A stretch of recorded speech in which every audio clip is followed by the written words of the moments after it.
ବାହାଘର ପରେ ଗୋଟେ ଝିଅ ଯେବେ ତା ଶାଶୁ ଘରକୁ ଆସେ, ଯେଉଁ ବ୍ୟବହାର କରେ ସେଇଟା ତା ବାପା ମା ଶିକ୍ଷା ଦେଇଥିବା ବ୍ୟବହାର।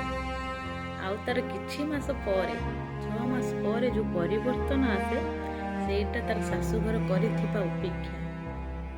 ଘରର ଚାଲିଚଳଣି ଆଉ ବ୍ୟବହାର ଦେଖି ତାର ପରିବର୍ତ୍ତନ ଆସେ।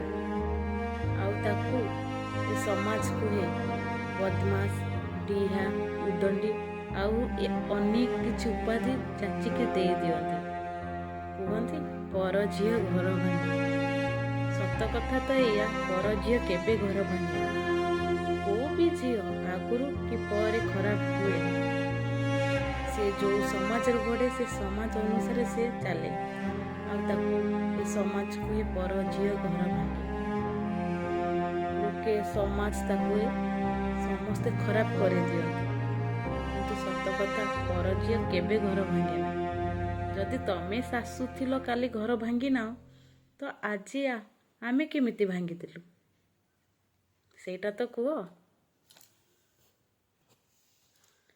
ଏ ଲୋକ ତାକୁ ଖରାପ ସଜେଇ ଦିଅନ୍ତି ସମସ୍ତଙ୍କ ଆଗରେ।